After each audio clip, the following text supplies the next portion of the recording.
Jim, we've had a frost. You reckon you would get one? Yes, well, we're really in the real true spring period now, and we can easily get a frost just out of the blue, and that came along during last week. Not too bad though, Rob, and early enough in the season to say, cross fingers, that there shouldn't be any substantial damage, if any damage at all. The good thing about it, I dare say, is that it was short and it was sharp.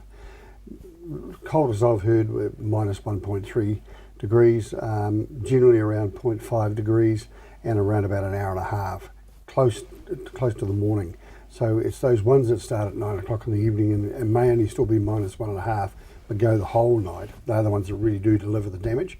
And the crop has to be a little bit more advanced. Flowering in most horticultural crops are early stages.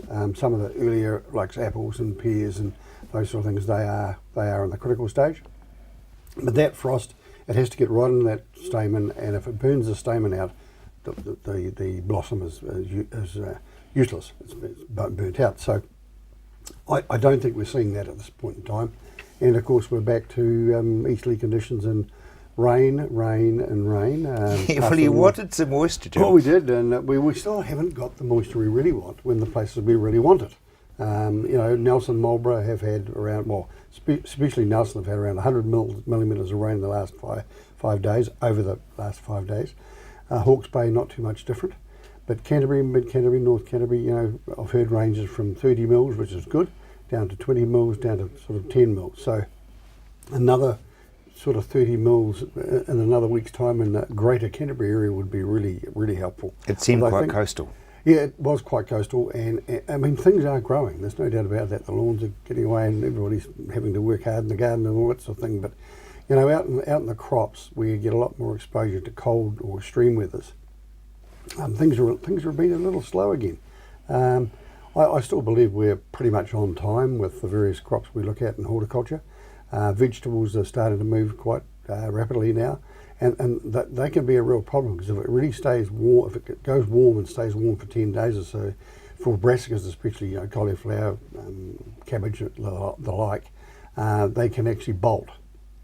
And they go through a period of consolidation, and all of a sudden, it really is nice and warm, and they bolt, and they actually don't set a proper head or a crown or whatever it may have, whatever the vegetable is. So, that's what happens going through this period of time, about over the next month or so. The spray season is on us, and that means accountability. Well, what we're really getting now into, Rob, now is the season where we are mixing not only fungicides but also insecticides in our spray mixes to prevent mite, it may be, or aphids, leaf roller, depending on what crop you're in. And these materials are a lot safer than they've ever been, and they are used correctly. They're very safe. However, the training that goes behind this for the growers that must make sure their staff are competent and are accredited and know how to handle and dispatch these and apply these materials and store the chemical itself afterwards correctly, because there are auditors out there looking around, and there are some silly things still go on. It just astounds me. I dare say it's a bit like the seatbelt syndrome. We talk about we need to wear our seatbelts, we should wear our seatbelts, and you still see people without wearing seatbelts. Well, this is the same darn thing. So proper safety gear, proper procedures, and record everything you do, and you won't go wrong. Nothing will happen that will be out of spec. Is it very easy though when you get somebody to come onto the farm to give you a hand, not to get them accredited, to say, look, we'll get round to that? No, it's not. Well, yes, some people do that and abuse the system, but they're actually only abusing themselves, and of course the greater farming industry. Look, to be honest, it'd be fair to say, especially horticultural growers, because I don't really do a lot with arable growers, but I'm sure they're the same. They're a lot more conscientious and also understanding of their responsibilities to them and their staff, especially around health and safety. And the new rules that have come out in recent times, hey, they only need a system to make them work, and it's not too hard to put together. For instance, if I go onto your farm, I make sure that I'm going to come onto your farm, and the reason why I'm going to come onto your farm, you may be away playing golf, like some lucky farmers. I'm sure I shouldn't have said that. but you may be away, and it may be that I go and inspect your crops without you being there. So you still need to know that I'm there, because if I back into your fence or fall into a ditch, you're responsible. Even though it was you that actually Even missed the though it gate was me, post. absolutely, yeah. So notify the grower or the farmer that you're going to be there. He or his staff may come along with you and do the visit together, and that's fine.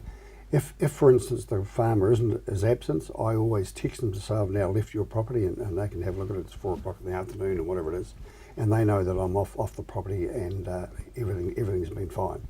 So there's just little things like it's just basic systems. And to be honest, the electronics today and cell phones or iPhones and all those sort of things, it just is so simple to actually do. And we just now assume that everybody texts messages.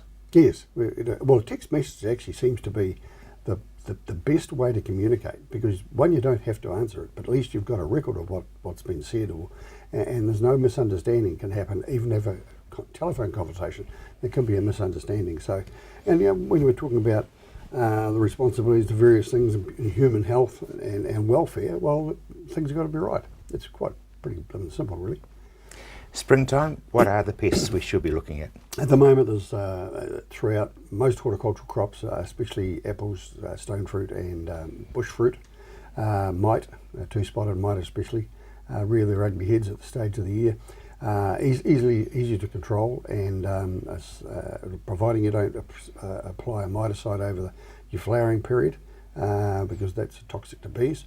So you've got to be aware of that, and that's another part of that sort of system and processes, toxicity to bees. And if you want to learn and get to know your beekeeper well, we'll just start bowling out some of his bees, and you'll get to know them very well. Very quickly. So it's really important that once again the applicator knows what materials do what, and read the label is actually rather a good start.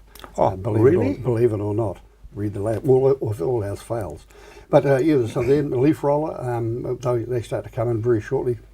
And at this stage we haven't seen much aphid. There's been a wee bit of aphid, but I think it's the coolness, the warmness, the coolness, temperatures at the moment. Once things get a little bit warmer, especially the nighttime temperatures, the old aphid will start to come out pretty quickly. So that's another one to really look out for over the next 2 to 4 weeks. You wait until you see it before you bomb it, though. Yeah, you do. But once you start to see a threshold of whatever that insect may be starting to actually move from, you go in on Monday and you see the odd one, go back on Wednesday and have another look. And if there's more, it's time to spray. So you've got to have that reason, but if the threshold's building, and depending on the beast, sometimes you let it, like clearwing for instance, let it peak, and there's a way of measuring that, and you let it by traps. So you let it peak, and when it gets to the peak, you then go in and spray. So by spraying earlier, there's still a proliferation of young coming through that won't get killed. So you've got to get them to a certain stage, and it's usually adult stage. So you hit the peak, and just over the peak you actually do the application, and that cleans out them particularly well. So it's quite a bit to think about and manage. Yeah. That's why your phone never stops ringing, Jim. That's right. That's why I hopefully I'm helpful to the farming community. I know you are, and thank you very much indeed.